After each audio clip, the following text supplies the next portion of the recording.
My dear brothers and sisters, today we celebrate the feast of Saint James the Apostle, the brother of John. He was the brother of Saint John, whom Jesus loved the most.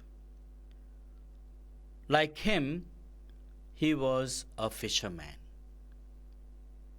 He was one of the witnesses of the Transfiguration and one of those who slept through most of the agony in the garden.